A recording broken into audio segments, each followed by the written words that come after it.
What is up, guys? It is Mr. Sports Freak 56 coming at you with a new Miami Dolphins video. It's been a long time since I've made a Miami Dolphins video, but we have a big storyline to talk about today. Jerome Baker has been officially named a starter, the first rookie in the Dolphins rookie draft class to be named a starter on the Dolphins squad. So, getting into this. So, Jerome Baker, to me, has proven his worth. Pardon me, my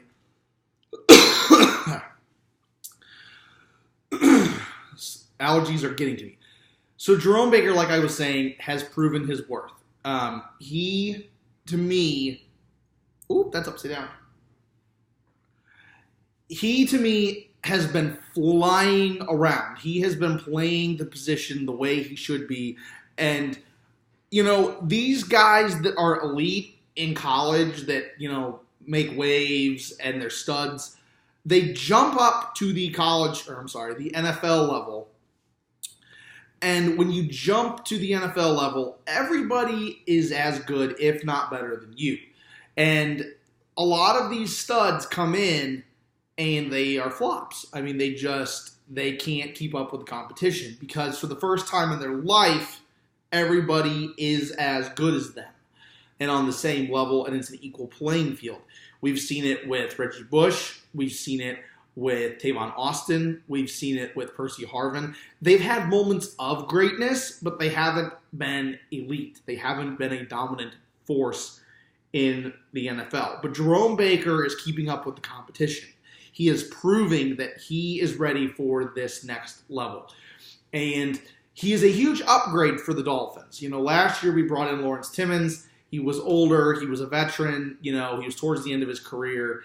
And although they bring a lot of wisdom to the table, that's really, to me, and I hate being a hater and sounding terrible, that's really all they bring. And the biggest knock on Jerome Baker is his size. But I feel like today, in today's NFL, you don't have to be the biggest and strongest to excel in the league. This is not the 60s, 70s, and early 80s of the NFL. Things are different. Technique is different. Training is different. And Jerome Baker was proving his worth from day one. And it makes me really, really happy because this is the reason we draft these guys. This is the reason. It pays dividends to say, we're going to draft this guy and we believe that he's going to pan out. And so far, barring unforeseen circumstances, Jerome Baker has panned out. He has proven it. The next rookie that I do believe will be a starter in week one will be Minkah Fitzpatrick. I mean, he was our number one pick. I mean, to me, he has proven that he is worth it. If he can stay healthy, it'll be my next jersey. Will be a Minkah Fitzpatrick jersey because he has been playing lights out. He is a man among boys, and to me, he is playing off the charts for somebody at his age. His knowledge of offensive schemes and recognizing and attacking the football is amazing. And there's a reason that he played at Alabama. I mean, Alabama doesn't bring in nobodies. I mean, currently Alabama's defense has been the top 5 for the last decade. And it's hard for me to say that because I am a Notre Dame fan. But there's a reason that Alabama has a dynasty going right now. And their defense is one of the biggest reasons they have it.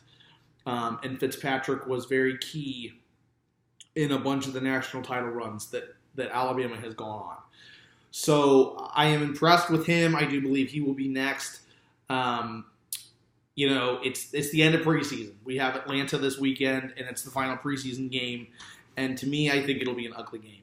I really do. It's going to be second and third stringers mostly battling for positions on the roster. So it's going to be an ugly game. I don't even think Tannehill dresses for the game. I don't think Kenyon Drake will be dressed for the game. I don't think Cameron Wake will be dressed for the game. I really just don't. And to me, there's no point in getting people injured. And I know fans complain. I know they want to see these guys like Gore hasn't really played much at all. Gesicki hasn't played at all. I think he played one series in the last game against the Ravens, and that's it. And people were like, oh, come on, we want to see him so bad. Please, please. But I don't want these guys getting injured. I mean, come on.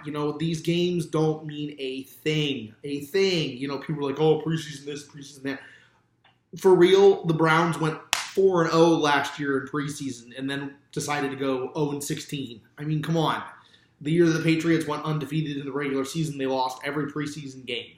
Preseason does not say where you are at as a football team. Half of these coaches don't even open up their playbooks. I mean, they run a couple plays from their playbook, and that's it. And it's just to, get these guys used to the grind again and get them back in the groove. So that's that. I mean, it would be cool to see Gore, play on against Atlanta, but I just don't see it. I don't see it. But hot seats. Players that are on the hot seat. Osweiler, I think he's gone. I do. I think Sunday he is gone. Unfortunately, we have two kickers. Both of them, one was drafted and one was undrafted. They're both rookies. And we only need one. It's just the way things are. And both of them have played about the same equalness. And to me, since Miami drafted a kicker, I think that's the one they're going to go with. They're going to go with the guy from New Mexico. I can't remember his name. But I do. I think that's what will happen. There is talk that we could be getting Bridgewater. I don't know how I feel about that. I don't know. Part of me is like, yeah, that'd be great. It'd be great to have a legit second-string quarterback, somebody that could actually be a first-string quarterback on our team. But Bridgewater is also injury-prone like Tannehill. So it's like, do we really want two quarterbacks that are injury-prone? I mean, do we really want that? And I mean, what's not to say that Tannehill gets injured, and then let's say that we get Bridgewater, and Bridgewater comes in, and he gets injured. And then all of a sudden, he is out, and we're on to our third-string quarterback. I mean, so in the money aspect, I think Bridgewater's going to want more money than we are willing to spend. And that's an issue, too. But back to the whole, team players on the hot seat.